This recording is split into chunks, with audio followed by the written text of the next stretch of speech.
जय हिंद बच्चों। आज हम लोग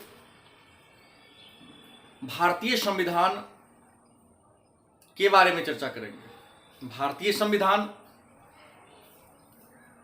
से सभी प्रतियोगिता परीक्षाओं में बहुत सारे प्रश्न किए जाते हैं, चाहे वह परीक्षा ग्रुप डी की हो या स्टेट पीसीएस या यूपीएससी की हो।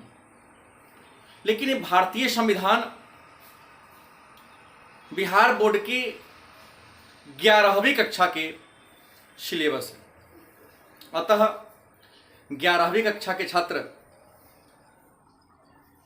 अपने विषय वस्तु को पढ़ने के साथ साथ जीएस की तैयारी को आधार मानकर उस दृष्टिकोण से इसको पढ़ेंगे। तो आज सबसे पहले हम चर्चा करते हैं संविधान। संविधान जिसे अंग्रेजी में कॉन्स्टिट्यूशन कहते हैं।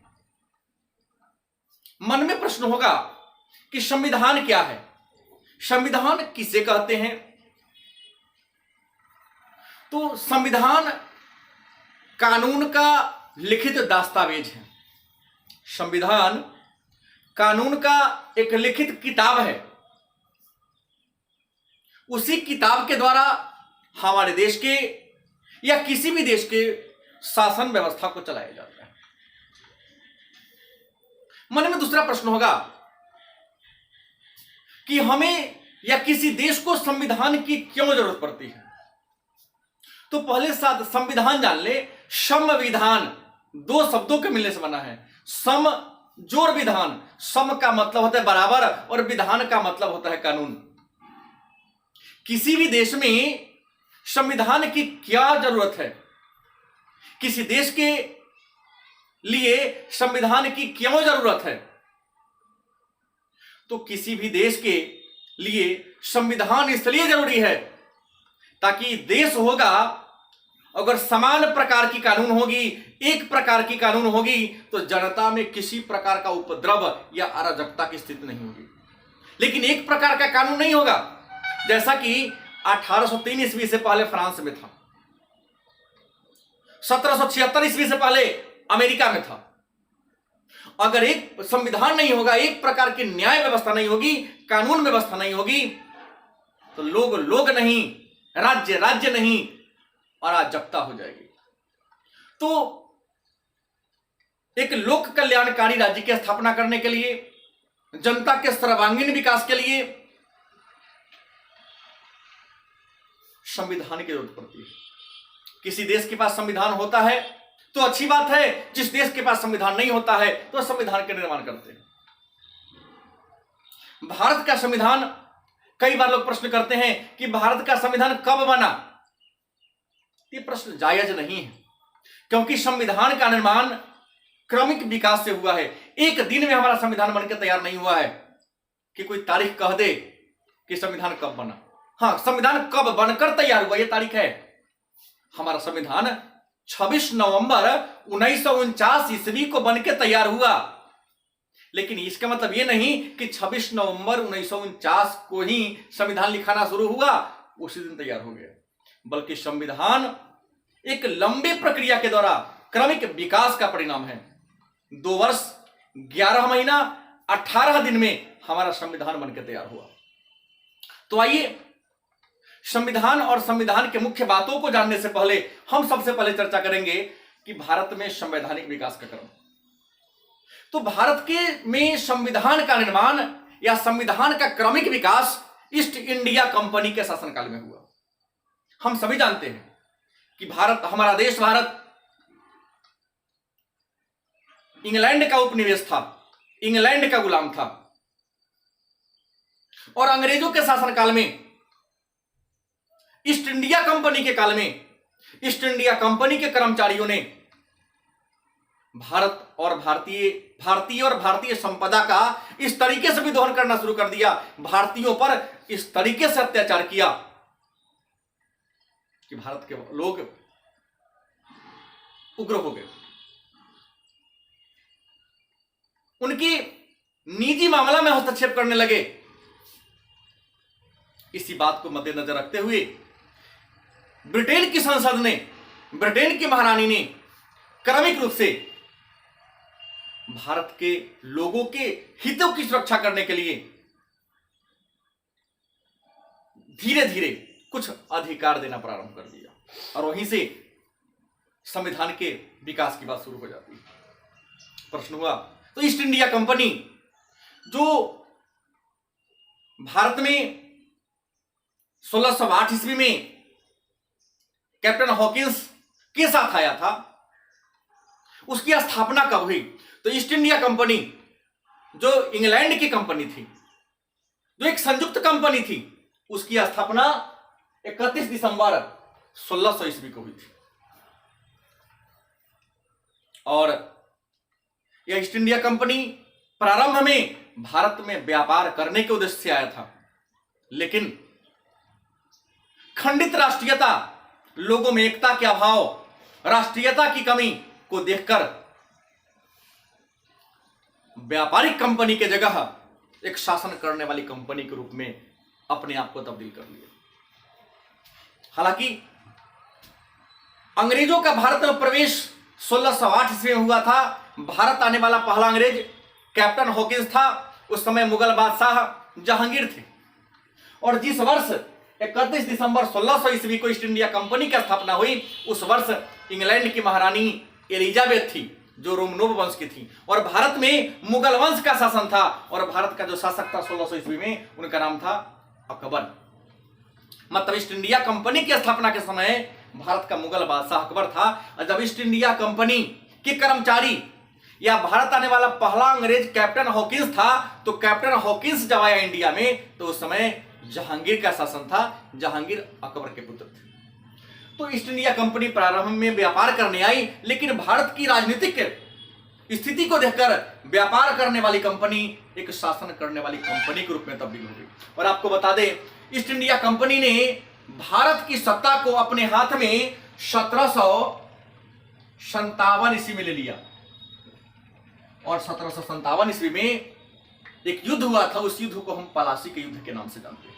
तो 1757 ईस्वी के पलासी के युद्ध के बाद ईस्ट इंडिया कंपनी भारत के राजनीति में प्रवेश करना प्रारंभ कर दिया।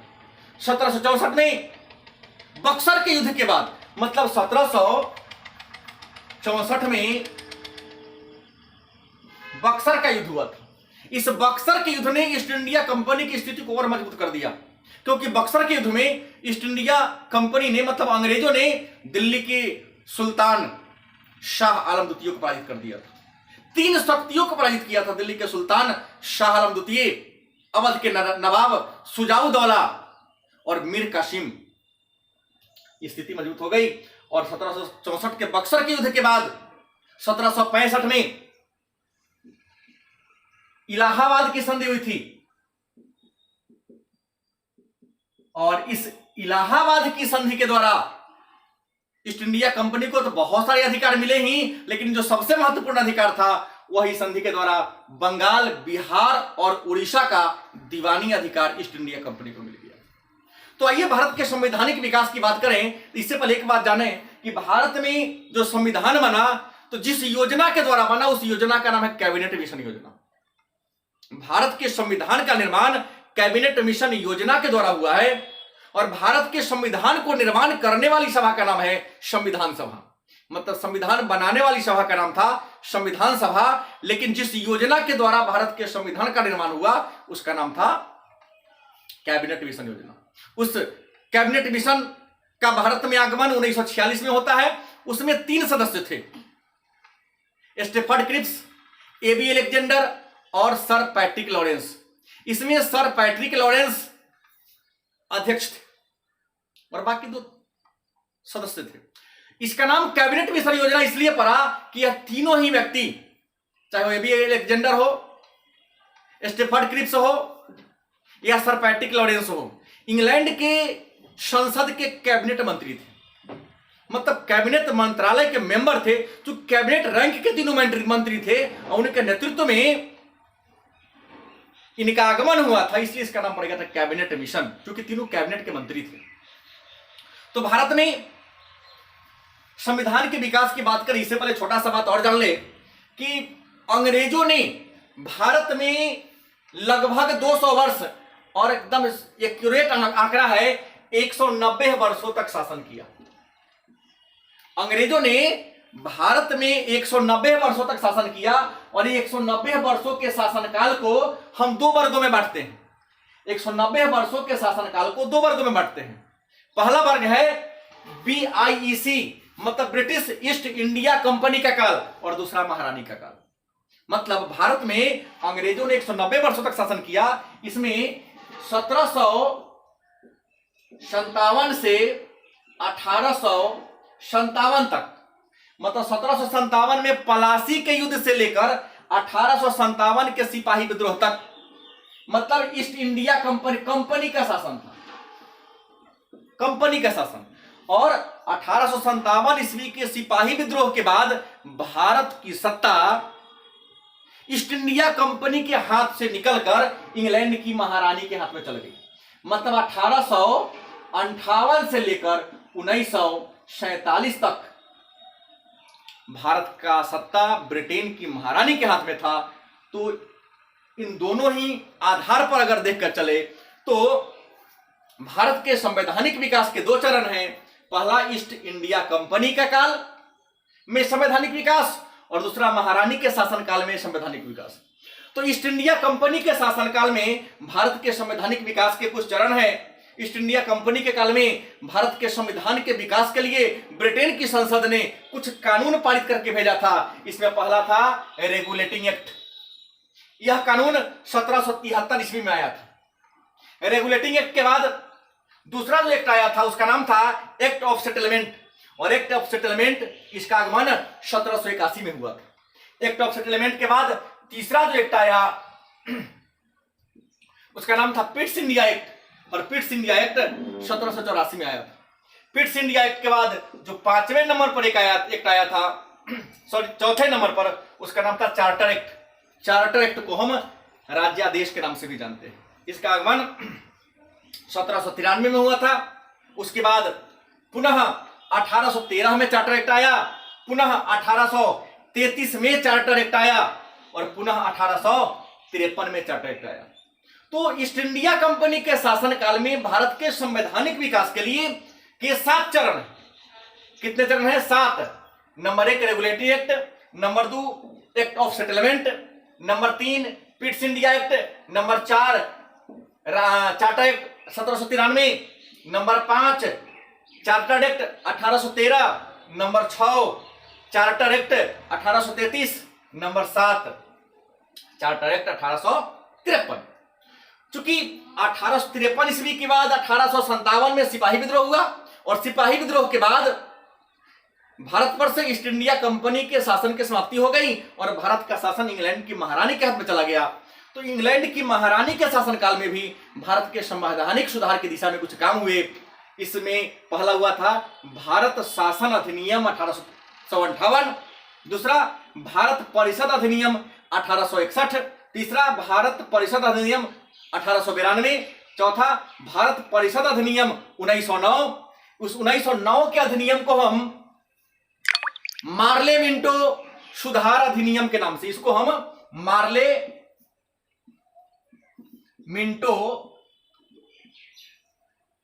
1919 के अधिनियम को हम मार्ले मिंटो सुधार अधिनियम के नाम से भी जानते हैं, और 1919 के अधिनियम को हम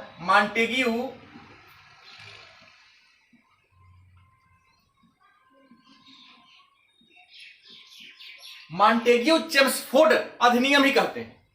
उसके बाद 1935 का भारत सरकार अधिनियम, और अंत में 1947 का भारतीय स्वतंत्रता अधिनियम। अब इस क्रम में कुछ बात जानना है कि संवैधानिक सुधार की दिशा में पहला कौन था? तो 1793 ईस्वी का रेगुलेटिंग एक्ट, 1773 ईस्वी का रेगुलेटिंग एक्ट। मतलब भारत में संवैधानिक विकास का जो पहला चरण है 1773 ईस्वी के रेगुलेटिंग एक्ट से ही भारत में संविधान के विकास की क्रिया प्रारंभ होती है। और पहला चार्टर एक्ट 1793 में आया था, अंतिम चार्टर एक्ट 1853 में आया था, पहला भारतीय शासन अधिनियम 1858 में आया था, और अंतिम भारतीय शासन अधिनियम 1935 में आया था। ये ऐसे याद करेंगे। और हम लोग क्रमिक रूप से कल के वीडियो में हम लोग रेगुलेटिंग एक्ट क्या है, क्यों पारित किया गया, किन परिस्थिति में आया, इसकी विशेषता क्या थी, चर्चा करेंगे। तो क्रमिक रूप से सभी वीडियो को हम लोग इस संवैधानिक विकास के विभिन्न चरणों के बारे में चर्चा करेंगे। आप हमारे यूट्यूब चैनल से जुड़े रहें ताकि इन सारे बातों की जानकारी आपको क्रमिक रूप से मिलता रहे। धन्यवाद।